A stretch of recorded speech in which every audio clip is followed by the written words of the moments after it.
సన్నిధిలో మనం అందరం కూడా ఉన్నాం ఈరోజు కదా. అమూల్య యొక్క జీవితంలో దేవుడు ఒక గొప్ప కార్యాన్ని చేసి తన యవ్వన జీవితంలోకి నడిపించినటువంటి ఆ గొప్ప దేవుడిని మనము స్తుతించడానికి, ఆయన నామాన్ని గణపరచడానికి ఈ యొక్క మీటింగ్ మనం ఏర్పాటు చేసుకున్నాం. ఇంకో విధంగా చెప్పాలంటే ఒక కృతజ్ఞత కూడిక, థ్యాంక్స్ గివింగ్ మీటింగ్ అని మనం చూస్తూ ఉన్నాం. అయితే మనం అందరం కూడా అమూల్యం బట్టి ఇక్కడికి వచ్చాం. ఎలా వచ్చామంటే ప్రేమతో వచ్చాం. దేంతో వచ్చామండి? ప్రేమతో వచ్చామా లేకపోతే ద్వేషంతో వచ్చామా? ప్రేమతో వచ్చాం. ఇప్పుడు అమూల్యం మీద ఉన్నటువంటి ప్రేమ మనకి ఎంత ఉంది అనేది మనం ఇచ్చే కవర్ని బట్టో గిఫ్ట్ని బట్టో తెలుస్తుంది. లోకానుసారం నవ్వుకోవడానికి. అయితే విషయం ఏంటంటే అవి ఇస్తేనే గొప్ప ప్రేమ ఉన్నట్ట కాదు. మనం చూపించే ఆత్మీయతను బట్టి ఆ ప్రేమ కొలవబడుతుంది అన్న సంగతిని మనం జ్ఞాపకం చేస్తాం.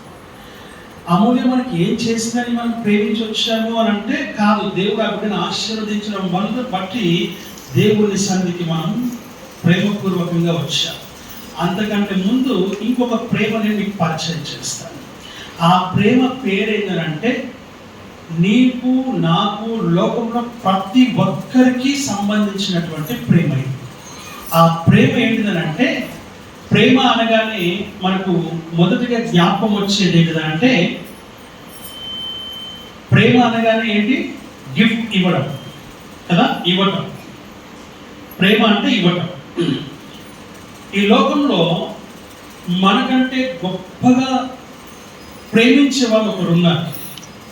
ఆ ప్రేమ ఎంత గొప్పదంటే, ఆయన నువ్వు ప్రేమించక ముందే, నువ్వు ఇష్టపడక ముందే, నువ్వు చూడక ముందే, నువ్వు గ్రహించక ముందే, నువ్వు తెలుసుకోక ముందే ఆయన నిన్ను తెలుసుకున్నాడు.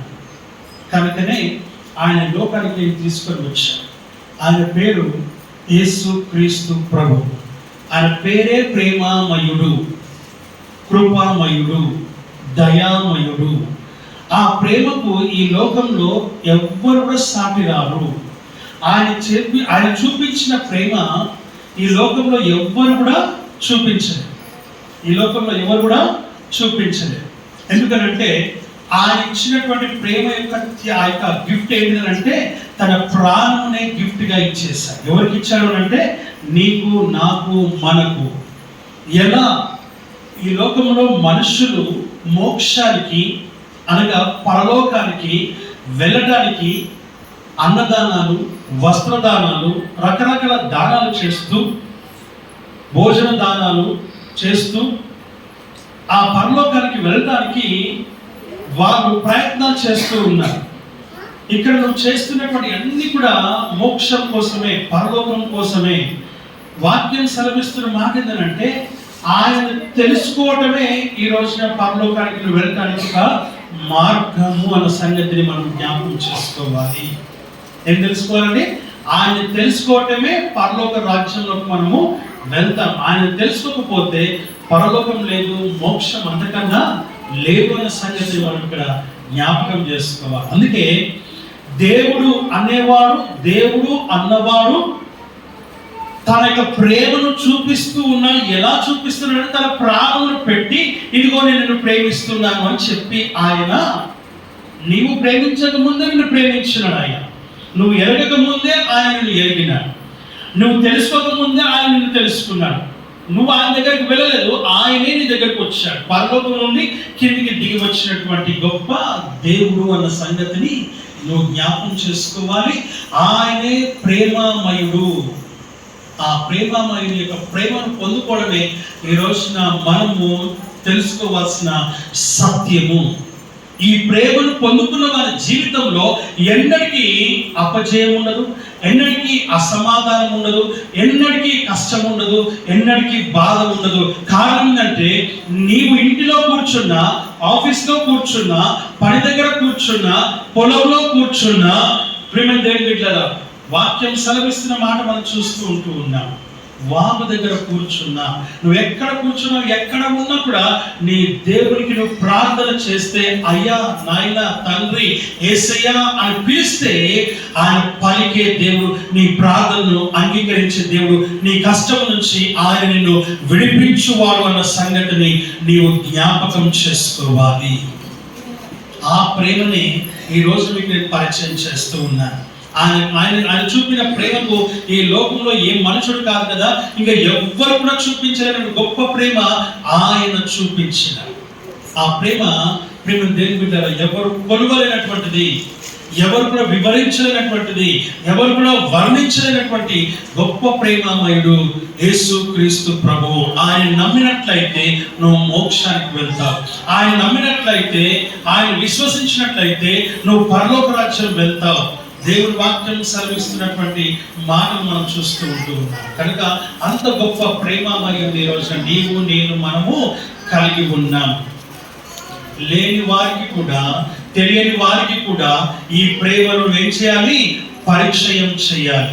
ఆ పరిచయం చేయడానికి దేవుడు నిన్ను ఏర్పరచుకున్నాడు, దేవుడు నిన్ను ఎన్నుకున్నాడన్న సంగతిని నీవు తెలుసుకోవాలని వాక్యం ద్వారా మనం చూస్తూ ఉంటున్నాం. వాక్య భాగంలోనికి మనం వెళ్దాం. దయచేసి 1 తిమోతి రాసినటువంటి పత్రిక తీసిన త్వరగా చదువు సాయం చేయాలని మనం చేస్తున్నాం. 1 తిమోతి 4:11 మనం చదువుకుందాం.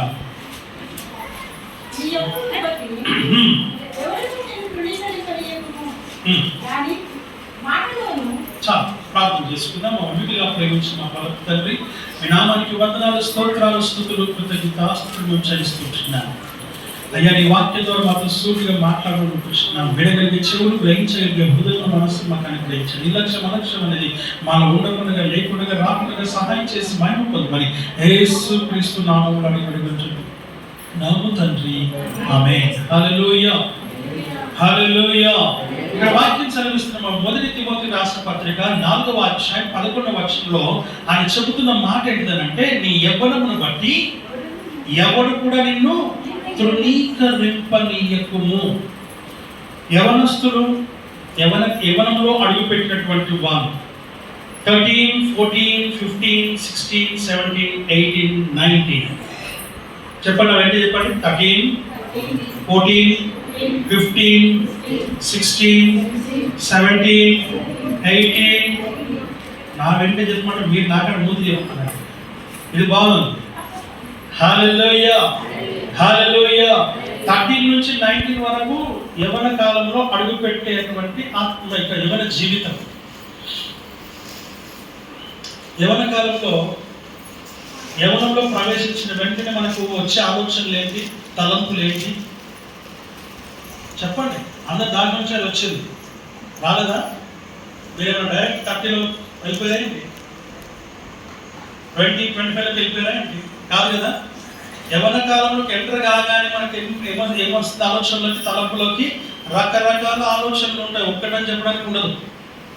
అది శరీరానుసారంగా కావచ్చు, లోకానుసారంగా కావచ్చు, వస్త్రానుసారంగా కావచ్చు, అలంకరణ విషయంలో కావచ్చు, తలంపుల విషయంలో కావచ్చు. అనేకమైన వాటి ఆలోచనల తలంపులు యవన కాలంలోనే మనం చెడిపోవాలన్నా, పడిపోవాలన్నా, బాగుపడాలన్నా, పరిశుద్ధంగా ఉండాలన్నా ఈ యవన కాలమే కరెక్ట్. ఆ యవన కాలంలో చాలా జాగ్రత్తగా ఉండాలి. మనం చేసే పనులను ఇతరులకు ఇబ్బందికరముగా ఉంటుంది. ఆ ఇబ్బందికరముగా ఉండకుండా చూసుకోవాల్సినటువంటి బాధ్యత యవన కాలంలో మనం ఎవరైతే ఉన్నారో వారు చూసుకోవాలి. 13 నుంచి 19. అందుకే నీ యవనమును బట్టి ఎవరు కూడా నిన్ను తృణీకరింపనీయకుము. నీ యవనమును బట్టి ఎవరు కూడా నిన్ను అనగా ఎవరు కూడా నిన్ను పాయింట్అవుట్ చేయకూడదు. నువ్వు ఇలా ఉన్నావు, నువ్వు అలా ఉన్నావు, నువ్వు ఇలా చేస్తున్నావు, నువ్వు అలా చేస్తున్నావు, నువ్వు ఇలా ప్రవర్తిస్తున్నావు, నువ్వు ఇలా మాట్లాడుతున్నావు, నువ్వు ఎక్కడికి వెళ్తున్నావు, నువ్వు ఇలాంటి పనులు చేస్తున్నావు అని నేను ఎవరు కూడా పాయింట్అవుట్ తృణీకరించకుండా చూసుకో. నీ యవ్వనమును బట్టి నీ యొక్క ప్రవర్తనను ఎవరు కూడా నేను తృణీకరించకుండా జాగ్రత్తగా నువ్వు చూసుకోవాలని వాక్యం ద్వారా మనం ఇక్కడ చూస్తూ ఉంటున్నాం. రెండవ మార్గం మనం చూస్తున్నట్లయితే 2 కొరింథీ 2:14. 2 Corinthians chapter 2:14.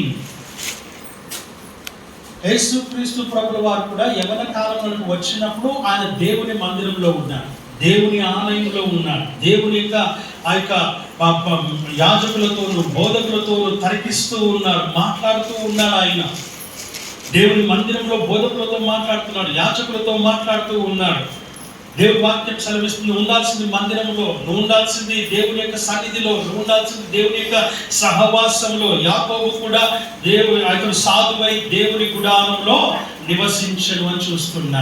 గుడారం అనగా మందిరం, గుడారం అనగా దేవుని ఆలయం. ఆలయంలో ఉండాల్సినటువంటి ఆత్మీయ జీవితం. చదవండి 2 కొరింథీయులకు రాసిన పత్రిక 2వ అధ్యాయం 14వ వచనం.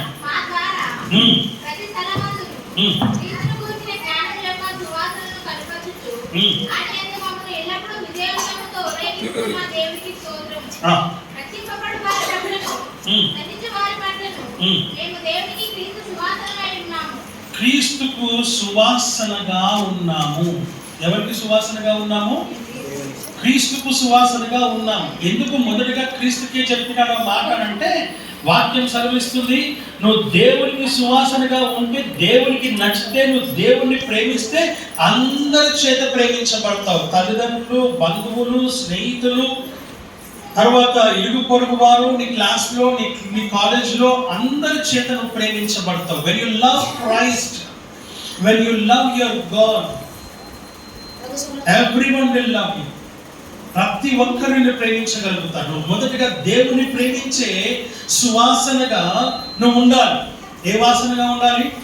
లోకంలో చాలా వాసనలు ఉన్నాయి, ఇక మనం మాట్లాడుకోలేము, కష్టం. ఆమేన్, హల్లెలూయా. కాబట్టి దుర్వాసన, చెడు వాసన, కంపు వాసన, ఈ వాసన చాలా ఉన్నాయి. ఇవన్నీ పక్కకు పెడితే క్రీస్తు సువాసన అనగా దేవునికి ఇష్టమైనటువంటి బిడ్డగా నువ్వు ఉండాలి. సువాసనగా అనగా నిన్ను చూడగానే, మనం కొంతమంది పర్ఫ్యూమ్ కొట్టుకుంటారు, ఆ పర్ఫ్యూమ్ వెంట వాసన ఎంత చక్కగా ఉంది, ఎంత బాగుందని పిలుస్తారు. చెమట వాసన ఎంత బాగుంటుంది, బాగుంటుందా? చాలా బాగుంటుంది. అబ్బాచి అనే అంతగా బాగుంటుంది. కాబట్టి చెడు వాసన ప్రేమ దేవుడు ఎవ్వరు కూడా ఇష్టపడరు. ఆలోచన చేయాలి మనం. చెడు వాసన ఎవ్వరు కూడా ఇష్టపడరు. చెమట వాసన ఎవ్వరు ఇష్టపడరు. దేన్ని ఇష్టపడతారంటే మంచి వాసన ఇష్టపడతారు. పర్ఫ్యూమ్ మంచి సువాసనగా వెదజల్లేది ఏదైతే ఉందో దాన్ని బాగా చాలా మంది ఇష్టపడతారు. అనగా నీ యవ్వన కాలపు యొక్క జీవితం దేవుని సన్నిధిలో ఇతరులు మెచ్చుకునే విధంగా, ఇష్టపడే విధంగా, ప్రేమించే విధంగా నీ మాటలోను, నీ క్రియల్లోను, నీ నడవడికలోను, నీ పడకలోను, నీ యొక్క ప్రవర్తనలోను ఉండాలని వాక్యం ద్వారా మనం చూస్తూ ఉన్నాం. అందుకే ఇక్కడ క్రీస్తు కూర్చున్నటువంటి జ్ఞానం యొక్క సువాసనగా, జ్ఞానం యొక్క సువాసనగా అన్నాడు అక్కడ ఆయన. జ్ఞానము అంటే యెహోవా యందు భయభక్తులు కలిగి ఉండుటయే జ్ఞానమునకు మూలం. జ్ఞానము అనగా దేవుని యందు భయభక్తులు కలిగిన జీవితం. చిన్నప్పటి నుంచే దేవుని యందు భయం ఉండాలి, భక్తి ఉండాలి. భక్తి అంటే భయం అంటే దేవునికి లోబడే జీవితం. భక్తి అంటే దేవునికి సమర్పణ కలిగిన జీవితం. ఆ జ్ఞానం కలిగిన సువాసనగా నువ్వు ఉండాలని దేవుని వాక్యం ద్వారా మనం చూస్తూ ఉన్నాం. మూడవ వాక్యం మనం చూద్దాం, దయచేసి గమనించండి. అపోస్తలుల కార్యములు 21వ అధ్యాయం 8-9 వచనాలు మనం చదువుకుందాం దయచేసి. Acts chapter 21 verse 8 and 9. 21-8-9 వచనాలు చదువుతున్నాం. మరునాడు మేము బయలుదేరి కైసరయకు వచ్చి ఏడుగులో ఒకడును సువార్తికుడైన ఫిలిప్పు ఇంట ప్రవేశించి అతని యొద్ద ఉంటిమి. కన్యకలుగా ఉన్న 9 అతనికి కుమార్తెలు ఉండేవి. 9 కుమార్తెలు ఉండేవి. వారు ఏమై ఉన్నారంట? ప్రవచించు వారై ఉన్నారు. ఏమై ఉన్నారండి? చెప్ప ఏమై ఉన్నారు వాళ్ళు? ఆడవాళ్ళని అడుగుదాం, స్త్రీలను అడుగుదాం. ఏమై ఉన్నారు? ప్రవచించే వారం అంటే ఎట్లా? ప్రవచనం తెలుసా? ప్రవచనం అంటే తెలుసా? దేవుని వాక్కులు ప్రకటించేదే ప్రవచనం. ప్రవచించేవారు. ఫిలిప్పు ఇంట మేము చేరినాం. ఆ ఇంట్లో ఆయనకు 9 కుమార్తెలు ఉన్నారు. 9కి 9 ఏం చేస్తున్నారంట? ప్రవచనాలు చెప్తూ ఉన్నారు, ప్రవచిస్తూ ఉన్నారు. ఏం ప్రవచిస్తున్నారంటే దేవుని వాక్యాన్ని ప్రకటనగా ప్రవచిస్తూ ఉన్నారు. ప్రతి ఒక్కరు కూడా కాదు, నలుగురికి నలుగురు ప్రవచించే వారుగా ఉంటూ ఉన్నారు. ఫిలిప్పు కుమార్తెలు నలుగురికి నలుగురుగా దేవుని సన్నిధిలో ప్రవచిస్తూ ఉన్నటువంటి వారిగా చూస్తూ ఉన్నాం. అంటే దాని అర్థం వారు దేవుని సన్నిధిలో, దేవుని ఆలయంలో, దేవుని మందిరములో, దేవుని సముఖములో దేవునికి ఇష్టమైనటువంటి జీవితం వారు జీవిస్తూ ప్రార్థనలోను, వాక్యంలోను, దేవునిలోను, సన్నిధిలోను, సంఘంలోను, సహవాసంలోను వారు ఎదుగుతూ ఏం చేస్తున్నారు? ప్రవచిస్తూ ఉన్నట్టుగా వాక్యం ద్వారా మనం చూస్తుంటున్నాం. ప్రవచించే ఆత్మీయ జీవితం మనం కలిగి ఉండాలి. స్త్రీలు అనగానే మొదటిగా మనకు గుర్తుకొచ్చేది ఏంటిది? ఈ చీర ఎక్కడ ఉన్నావు, ఈ డ్రెస్ ఎక్కడ ఉన్నావు, ఈ నగ ఎక్కడ చేయించుకున్నావు, తర్వాత ఇవన్నీ ఈ బ్యాంగిల్స్ ఎక్కడ, అన్ని అవి కనుక్కుంటాం. ఎంత దూరం ఉన్నా కూడా వెళ్ళి వాటిని కొనుక్కొచ్చుకుంటాం. ఎప్పుడైనా మనం గుడికి రాకపోతే, ఏ రోజైనా మనం గుడికి రాకపోతే ఈరోజు వాక్యం ఏంటని అడిగామా, అడుగుతున్నామా? అర్థం కాకపోతే అయ్యారు చర్చ్ అయిపోయినాక, అయ్యా ఈ వాక్యం నాకు అర్థం కాలేదు అని చెప్పి మనం ఎప్పుడైనా అడిగామా? స్త్రీలు దేవుని పిల్లలు వాక్యం సెలవిస్తున్నటువంటి మాట మనం చూస్తూ ఉంటూ ఉన్నాం. చాలా ఇంపార్టెంట్ ఈ రోజున మనకు. ఎందుకంటే మీరు అన్ని పనులు నేర్చుకోవాలి. ఆ తర్వాత వివాహం అయిన తర్వాత ఇంటి నడిపించేటువంటి గృహ నిర్వాహకురాలుగా ఉంటున్నావు సంగతిని నువ్వు జ్ఞాపకం చేసుకోవాలని వాక్యం ద్వారా చూస్తుంటున్నాం. కాబట్టి నువ్వు కుటుంబంలో ఎదిగిన బిడ్డగా ఉండాలి. శరీరానుసారంగా ఎదిగే వారంగా ఉన్నాం. దేవుళ్ళ లోకానుసారం మనం చూస్తూ ఉంటున్నాం. జ్ఞానపరంగా ఎదిగిన వారంగా ఉంటూ ఉన్నాం. కానీ ఆత్మీయంగా ఎదిగే ఆత్మీయ జీవితం కూడా నీకు కావాలి. ఆఖరి ఒక మాట చూద్దామా దయచేసి? 2వ దశకు రాసినటువంటి పత్రిక 1వ అధ్యాయము 5వ వచనం మనం చదువుకుందాం దయచేసి.